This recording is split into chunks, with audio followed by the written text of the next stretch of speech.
City న్యూస్కు స్వాగతం. మంత్రిగా ప్రమాణ స్వీకారం చేశాక నియోజకవర్గానికి విచ్చేసిన ఎక్సైజ్ మరియు గనుల శాఖ మంత్రి కొల్లు రవీంద్రకు ఘన స్వాగతం లభించింది. మంత్రిగా ప్రమాణ స్వీకారం చేశాక తొలిసారి నియోజకవర్గానికి విచ్చేసిన ఎక్సైజ్ గనుల శాఖ మంత్రి కొల్లు రవీంద్రకు అడుగడుగునా ఘన స్వాగతం లభించింది. పార్టీ శ్రేణులు, అభిమానులు పూలవర్షం కురిపించి నగరంలో విజయోత్సవ ర్యాలీ నిర్వహించారు. సుల్తానగరం ఆంజనేయస్వామి గుడిలో పూజలు నిర్వహించి 3 స్తంభాల సెంటర్ నుండి కోనేరు సెంటరు, రాజాగారి సెంటరు, బస్టాండ్ కూడలి, లక్ష్మీ టాకీస్, చిలకలపూడి, రామానాయుడుపేట మీదుగా కొనసాగిన ర్యాలీలో ప్రతి కూడలిలో పెద్ద ఎత్తున బాణాసంచా కాల్చారు. తెలుగుదేశం పార్టీ, జనసేన యువత బైక్ ర్యాలీతో హడావుడి చేశారు. మాజీ ఎంపీ కొనకళ్ళ నారాయణరావు, జనసేన నాయకులు బండి రామకృష్ణ, మాదివాడ రాము, పలువురు తెలుగుదేశం పార్టీ నాయకులతో కలిసి ర్యాలీలో పాల్గొన్న కొల్లు ప్రజలకు అభివాదం తెలియజేశారు. ఆయన మాట్లాడుతూ ఎన్నికల ముందు ఏం చెప్పామో అవి ఆచరించి చూపుతామన్నారు. నియోజకవర్గాన్ని ఆదర్శ నియోజకవర్గంగా తీర్చిదిద్దాలన్నదే తన అభిమతమని స్పష్టం చేశారు. ఎటువంటి అవాంఛనీయ సంఘటనలకు ఆస్కారం లేకుండా మాజీ ఎమ్మెల్యే పేర్ని వెంకట్రామయ్య నాని ఇంటి వద్ద ముఖ్య కూడళ్లలో పోలీసులు తగు బందోబస్తు ఏర్పాటు చేశారు. ర్యాలీలో కొద్దిసేపు రవీంద్ర బుల్లెట్ నడిపి కార్యకర్తలను ఉత్సాహపరిచారు. సాయంత్రం ప్రారంభమైన విజయోత్సవ ర్యాలీ అర్ధరాత్రి వరకు కొనసాగింది.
బందర్ నియోజకవర్గంలో ఇక్కడ ఒక ఆయన ఉన్నాడు, తట్టపుట్ట సతికి వెళ్ళిపోయాడు. మొత్తం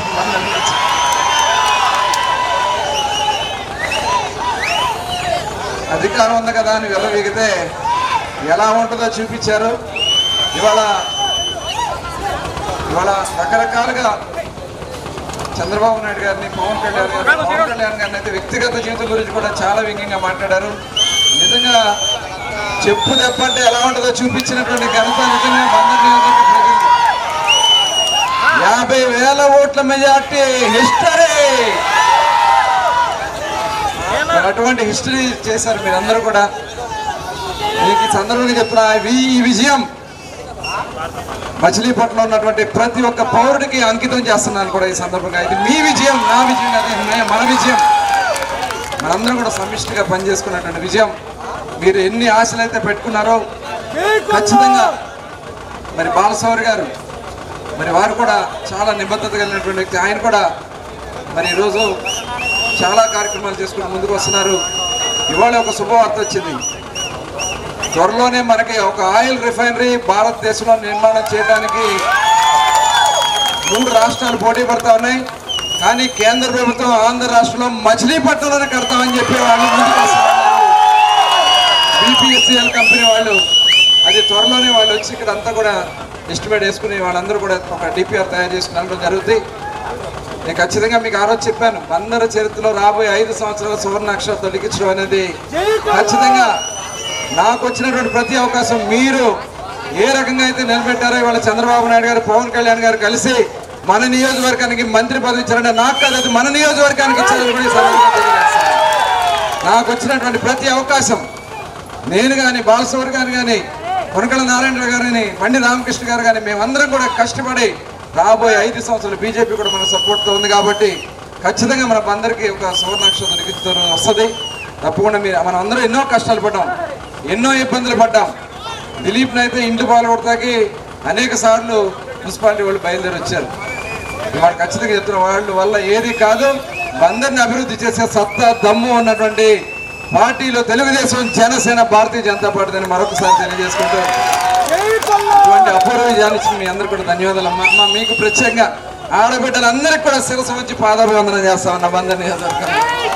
ఎందుకంటే పోలింగ్ రోజు చూశాను ఎంత ఎండ వేడుంది. ఒక్కొక్క బూత్లో 6 గంటలు 7 గంటలు నిలబడి ఓట్లు వేశాను. ఆ ఓట్లు వేస్తా ఉంటే నేను వెళ్ళి అడిగాను, అమ్మా ఇంత ఆలస్యం అవుతూ ఉంటున్నారు కదంటే, లేదు మేము వేసి వెళ్తాం, విదేశాల నుంచి కూడా వచ్చే ఓట్లు ఇక్కడ వేశారు. రాత్రి 2 గంటల వరకు ఓట్లు వేశారు. ఇచ్చిన మాటకు కట్టుబడి మెగా డిఎస్సీను ప్రకటించి నారా చంద్రబాబు నాయుడు చారిత్రాత్మక నిర్ణయం తీసుకున్నారని తెలుగు యువత నాయకులు పేర్కొన్నారు. ఇచ్చిన మాటకు కట్టుబడి 16,347 పోస్టులతో మెగా డిఎస్సీ ప్రకటించి ముఖ్యమంత్రి చంద్రబాబు నాయుడు చారిత్రాత్మక నిర్ణయం తీసుకున్నారని తెలుగు యువత నాయకులు అన్నారు. చంద్రబాబు నాయుడు నాయకత్వంలో ఎన్డీఏ కూటమి ప్రభుత్వం ఏర్పడిన అనంతరం తొలి సంతకం మెగా డిఎస్సీపై చేయడం పట్ల వారు హర్షం వ్యక్తం చేశారు. పార్టీ కార్యాలయంలో నిర్వహించిన మీడియా సమావేశంలో వారు మాట్లాడుతూ నిరుద్యోగ యువతకు ఎన్డీఏ కూటమి ప్రభుత్వం న్యాయం చేసిందని అన్నారు. ల్యాండ్ టైటిలింగ్ యాక్ట్ రద్దు చేయడం కోసం 2వ సంతకం చేయడం పట్ల హర్షం వ్యక్తం చేశారు. పేదవాడి ఆకలి తీర్చేందుకు 5 రూపాయలకు అన్నం పెట్టిన అన్నా క్యాంటీన్లను సైతం జగన్ ప్రభుత్వం మూసివేయగా మరలా వాటిని పునఃప్రారంభించేందుకు చర్యలు తీసుకోవడం శుభపరిణామమన్నారు. ఈ కార్యక్రమంలో సలీం, అయ్యప్ప, చిన్నం సురేష్ తదితరులు పాల్గొన్నారు. ఈరోజు చంద్రబాబు నాయుడు గారు ఇచ్చిన మాట ప్రకారం తన తొలి సంతకం మెగా డిఎస్సీ మీద పెట్టి నిరుద్యోగులకి ఎంతో శుభార్తనిచ్చారు. 16,347 ఉపాధ్యాయ ఉద్యోగాల్ని భర్తీ చేయమని చంద్రబాబు నాయుడు గారు ఆర్డర్ ఇచ్చారు. జీవో కూడా ఇచ్చారండి. ఈ సంవత్సరం డిసెంబర్ కల్లా ఆ ఉద్యోగాలు పూర్తి అవ్వాలని చెప్పి దీన్ని మాట మీద నిలబడతాం అంటారు. గత ప్రభుత్వంలో ప్రతిపక్ష హోదా కూడా లేని ఒక పార్టీ నాయకుడు ఈరోజు నిన్న మీటింగ్ పెట్టి అంటాడు, చంద్రబాబు నాయుడు గారు మాట తప్పుతున్నారు, డిఎస్సీ మీద సంతకం పెడతా అన్నారు, పెట్టలేదు అని చెప్పి. ప్రమాణ స్వీకారం అయ్యింది. ఆ రోజు ముఖ్యమంత్రిగా బాధ్యతలు తీసుకున్న వెంటనే చేస్తానని చెప్పారు. ఆయన చెప్పిన విధంగానే ముఖ్యమంత్రిగా బాధ్యతలు తీసుకుని తన ఛాంబర్లోకి వెళ్ళిన వెంటనే తొలి సంతకం పెట్టింది మెగా డిఎస్సీ మీద. గత 5 సంవత్సరాల్లో నీకు నిరుద్యోగులు ఎవరు గుర్తుకు రాలేదు జగన్మోహన్ రెడ్డి. ఈరోజు నువ్వు చంద్రబాబు నాయుడు గారిని అంటున్నావు, ఏం చేస్తారు, సగమేగా ఇచ్చిందని చెప్పి. నువ్వు 5 సంవత్సరాల్లో సంవత్సరం జాబ్ క్యాలెండర్ ఇస్తానని చెప్పి చివరికి నువ్వు దిగిపోయే స్టేజ్కి వచ్చినప్పుడు 6,000 ఉద్యోగాలు మాత్రమే ప్రకటించావు. అవి కూడా ఫిల్ అవ్వాల. నీకు మళ్ళీ మేము బూటకపు మాటలు చెప్పం, చెప్పింది చేస్తాం అన్న ఒక చిన్న ఉదాహరణే ఈ మెగా డిఎస్సీ మీద తొలి సంతకం. ఎవరైతే చంద్రబాబు నాయుడు గారిని హేళన చేశారో వాళ్ళందరికీ ఇది ఒక చెప్పుపేటలా ఉంది. నిన్న ముఖ్యమంత్రిగా బాధ్యతలు తీసుకున్న వెంటనే చంద్రబాబు గారు మొదటి సంతకం డిఎస్సీ పైన, అలాగే 2వ సంతకం ల్యాండ్ టైటిలింగ్ యాక్ట్ రద్దు, 3వ సంతకం అన్నా క్యాంటీన్లు, 4వ సంతకం పెన్షన్లు, 5వ సంతకం మన స్కిల్ డెవలప్మెంట్ గణన అనే 5 సంతకాలు ఆయన నిన్న పెట్టడం జరిగింది. దానిలో భాగంగా స్కిల్ గణన అనేది విద్యార్థులకు దగ్గరగా మన కృష్ణా ఎన్టీఆర్ జిల్లాల్లో నెలకి 1,00,000 మంది పైగా విద్యార్థులు డిగ్రీ కానీ పీజీ కానీ వృత్తి విద్యా కోర్సుల ద్వారా పూర్తి చేసుకుని బయటకు వస్తున్నారు. వారికి సరైన ఉపాధి లేకపోవడం వల్ల అసలు మనకి ఎంతమంది విద్యార్థులు ఉన్నారు, వాళ్ళకి ఎలాంటి తర్ఫీదు ఇవ్వాలన్న దాని మీద ఒక కౌంటింగ్ కావాలని చెప్పి చంద్రబాబు గారు దాని మీద ఒక గణనకి నిన్న సంతకం పెట్టడం జరిగింది. దాన్ని ఈరోజు ఆల్రెడీ జీవో కూడా ఇచ్చారు. ఆ జీవో ప్రకారంగా మనకు ఎంతమంది ఉన్నారు, ఆ ఖాళీగా ఉన్న విద్యార్థులకు తర్ఫీదు ఇచ్చి వారికి ఉపాధి చూపించడం. అలాగే మెగా డిఎస్సి లోకేష్ గారు యువగళం పాదయాత్రలో 20 లక్షల ఉద్యోగాలు భర్తీ చేస్తామని ఆ రోజు చెప్పడం, ఎన్నికల ప్రచారంలో భాగంగా చంద్రబాబు నాయుడు గారు, పవన్ కళ్యాణ్ గారు డిఎస్సి వాళ్ళని గత ప్రభుత్వం దగా చేసింది. ఈ మా ప్రభుత్వం వచ్చిన వెంటనే మొదటి సంతకం డిఎస్సి నోటిఫికేషన్ ఇస్తామని చెప్పి ఏదైతే నిన్న చెప్పారో, ఆ రోజు చెప్పిన మాట ప్రకారం నిన్న చంద్రబాబు గారు ముఖ్యమంత్రిగా బాధ్యతలు తీసుకున్న వెంటనే నారా చంద్రబాబు నాయుడు గారు ముఖ్యమంత్రిగా బాధ్యతలు తీసుకున్న వెంటనే నిన్న 4:41 పోస్టులు విడుదల చేయడం జరిగింది, మెగా డిఎస్సి పోస్టులు. అది మాట తప్పడం, మడం తిప్పడం అని గతంలో మీరు అన్నారు.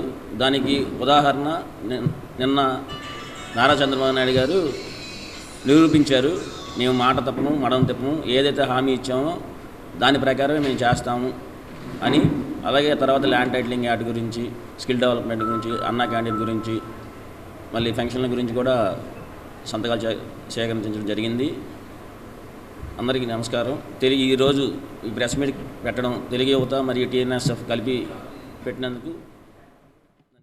ఎస్ఎన్ గొల్లపాలెంలో వైసీపీ జెండా స్తూపాన్ని టీడీపీ జనసేన నాయకులు ధ్వంసం చేశారనే ఆరోపణలను టీడీపీ నాయకులు ఖండించారు. ఎస్ఎన్ గొల్లపాలెంలో వైసీపీ జెండా స్తూపాన్ని టీడీపీ జనసేన శ్రేణులు ధ్వంసం చేశాయని వైసీపీ చేసిన ఆరోపణలను టీడీపీ నాయకులు ఖండించారు. కక్షపూరిత చర్యలకు పాల్పడడం తెలుగుదేశం పార్టీ విధానం కాదని, వాస్తవాలు తెలుసుకుని ఆరోపణలు చేయాలని వారు హితవు పలికారు. వైసీపీ జెండా దిమ్మను కూల్చిన నిందితులను గుర్తించి చర్యలు తీసుకోవాలన్నారు. గతంలో గ్రామంలో టీడీపీ నెలకొల్పిన బస్ షెల్టర్కు వైసీపీ రంగులు వేసే ప్రయత్నం చేసినా తాము నివారించామని, కానీ పోలీస్ కేసులు పెట్టలేదని వారు గుర్తు చేశారు. ఈ కార్యక్రమంలో టీడీపీ గ్రామ unit incharge Kolluru Suresh, MPTC మరియు గ్రామ పార్టీ అధ్యక్షులు కొనకళ్ల గోపి, కొనకళ్ల మధు, రవి, గణేష్ తదితరులు పాల్గొన్నారు. బుధవారం రాత్రి గుర్తు తెలియనటువంటి వ్యక్తులు 1:02 సమయంలో ఎస్ఎన్ గొల్లపాలెం గ్రామ పంచాయతీ ముందు ఆంజనేయ స్వామి యొక్క దేవస్థానం ముందు ఉన్నటువంటి ఒక దిమ్మని లాగారనేటువంటిది ఒక అభియోగం మోపడం జరిగింది. ఆ యొక్క దిమ్మ విషయంలో మేము టీడీపీ వాళ్ళం కానీ, వైసీపీ వాళ్ళం కానీ ఎవరిని కూడా ఎంకరేజ్ చేసింది కానీ, లేకపోతే ఆ దిమ్మను తీయండి అని కానీ అటువంటి పరిస్థితులు ఎవరికి కూడా మేము కల్పించలేదు. అలాంటి చేసే తత్వం మాది కాదు. నారా చంద్రబాబు నాయుడు గారు, మా కొల్లు రవీంద్ర గారు, మా కొనకళ్ళ నారాయణరావు గారు మాకు నేర్పినటువంటిది ఏంటంటే అభివృద్ధి ధ్యేయంగా వెళ్ళమన్నారు మమ్మల్ని. గ్రామంలో మాకు పెద్ద ఎత్తున ప్రజలు ఓటు వేసి మమ్మల్ని గెలిపించింది ఏంటంటే అభివృద్ధి చేస్తామనేటువంటి ఒక లక్ష్యంతో. మేము అభివృద్ధి చేస్తామని ప్రజలు మమ్మల్ని నమ్మి ఇవాళ మాకు పెద్ద ఎత్తున ఓట్లు వేసి మమ్మల్ని గెలిపించి ఇంకా మమ్మల్ని 5 ఏళ్ళు కూడా మరి ప్రజలు ఆశీర్వదించారు. పైన భగవంతుడు కూడా ఆశీర్వదించాడు అనేటువంటి దిమ్మను లాగి పడేశారు టీడీపీ వాళ్ళు అని ఒక మనిషి అంటాడు. ఒకళ్ళ ఎవరో తెలియదని వైసీపీ నాయకులు ఇవాళ గ్రామంలో కలహాలు రేపుతున్నారు. కాబట్టి వైసీపీ నాయకులు మేము ఒకటే చెప్తున్నాము, మాకన్నా ముందు మీరు గ్రామాల్లో ఏం చేశారనేటువంటిది ఒకసారి గమనించుకోండి. 2016లో 17-18లో మీరు జనచైతన్య యాత్రలో అర్జునవాడలో బ్యానర్ కట్ చేయించిన ఘనత మీది.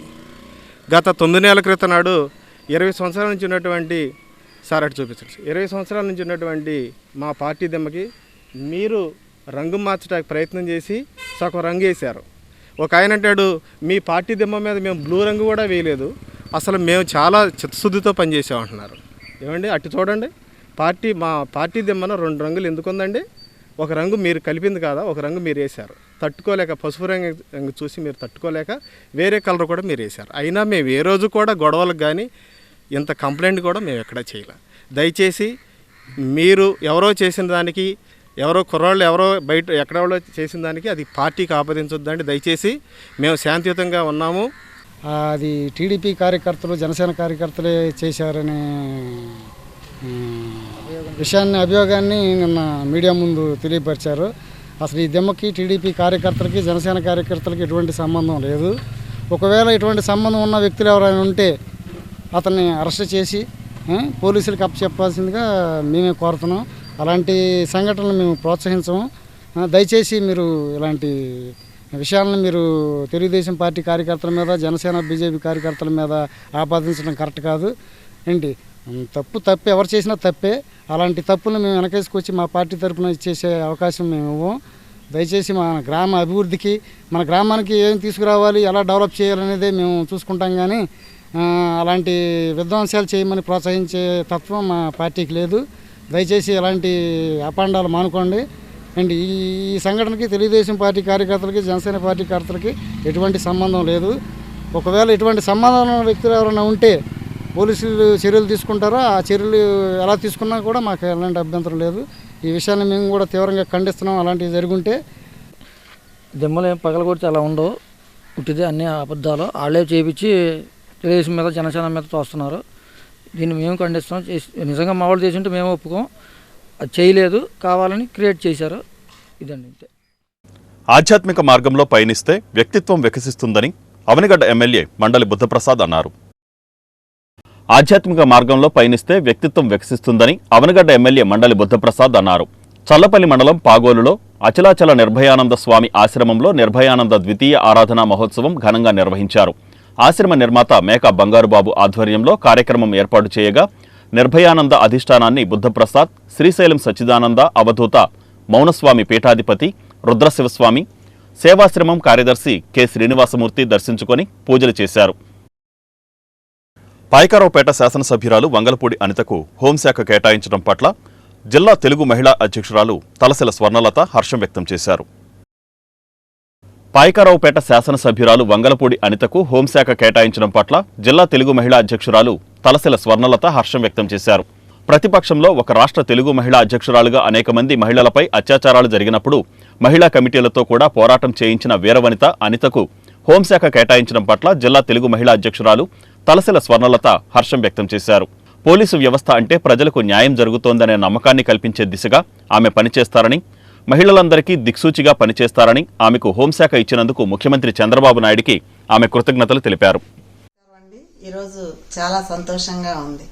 ఏదైతే నారా చంద్రబాబు నాయుడు గారు నిన్న బాధ్యతలు స్వీకరించారో సచివాలయంలో, అదేవిధంగా ఈరోజు మంత్రులను వారి శాఖలను కేటాయించారు. దానిలో భాగంగా మరి ఈ రాష్ట్ర మహిళా అధ్యక్షురాలు, నేను కృష్ణా జిల్లా మహిళా అధ్యక్షురాలు స్వర్ణలతని, అదేవిధంగా మాకు రాష్ట్ర మహిళా అధ్యక్షురాలు వంగలపూడి అనిత గారు, మరి ఆవిడకి హోంశాఖ ఇవ్వటం అనేది ధర్మబద్ధం, న్యాయబద్ధం. నిజంగా ఆవిడ గట్స్ కలిగిన పదవి ఇచ్చారు. చాలా సంతోషంగా ఉంది. ఎందుకు అంటే ప్రతిపక్షంలో ఆవిడే కాక మరి మాతో కూడా మరి అనేక మంది మహిళలపై అత్యాచారాలు జరిగినప్పుడు, గంజాయి తాగి మరి అత్యాచారాలు చేసినప్పుడు వాటన్నిటి మీద కూడా మరి చాలా పోరాటం చేయించారు. మాతో కూడా పోరాటం చేయించారు. అదంతా కూడా కష్టానికి ఫలితం. ఈ రోజున వారందరినీ కూడా ఇవాళ గంజాయిని కానీ, మాదక ద్రవ్యాలను కానీ వీటన్నిటినీ కూడా మరి రాష్ట్రంలో ఎక్కడా కూడా లేకుండా చేయటం కోసం ఆవిడకి ఈ రోజున మరి హోంశాఖను ఇచ్చారు. అదేవిధంగా పోలీసుల పట్ల, పోలీసు వ్యవస్థ పట్ల ప్రజలకు ఒక నమ్మకం కలిగించే బాధ్యత ఆవిడ చేపడతారు.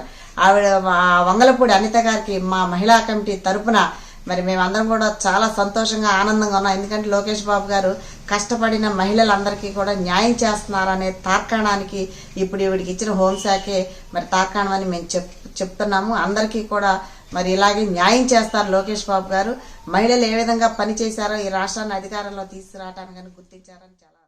సాంకేతిక సమస్య కారణంగా రైల్వే టికెట్ల జారీ ప్రక్రియ ఉదయం నుండి నిలిచిపోవడంతో ప్రయాణికులు తీవ్ర ఇబ్బందులకు గురయ్యారు. సాంకేతిక సమస్య కారణంగా రైల్వే టికెట్ల జారీ ప్రక్రియ ఉదయం నుండి నిలిచిపోవడంతో ప్రయాణికులు తీవ్ర ఇబ్బందులు ఎదుర్కొన్నారు. కౌతవరం రైల్వే స్టేషన్ పరిధిలో కేబుల్ కట్ అవడంతో ఈ అవరోధం ఏర్పడిందని, సాంకేతిక సిబ్బంది మరమ్మతులు చేస్తున్నట్లు రైల్వే వర్గాలు పేర్కొంటున్నాయి. ఈ సాంకేతిక సమస్య వల్ల మచిలీపట్నం, చిలకలపూడి, పెడన, కౌతవరం రైల్వే స్టేషన్లలో రైల్వే రిజర్వేషన్, తత్కాల్ టికెట్ల జారీ ప్రక్రియకు విఘాతం ఏర్పడింది. ఈ నేపథ్యంలో వివిధ ప్రాంతాలకు వెళ్లవలసిన ప్రయాణికులు తీవ్ర నిరాశ చెందారు. టికెట్ల క్యాన్సిలేషన్ ప్రక్రియ కూడా నిలిచిపోవడంతో పలువురు అసహనం వ్యక్తం చేశారు. వెంటనే సాంకేతిక సమస్యను చక్కదిద్ది టికెట్ల జారీకి చర్యలు చేపట్టాలని ప్రయాణికులు కోరుతున్నారు. ఈ వార్తలు ఇంతటితో సమాప్తం. నమస్కారం.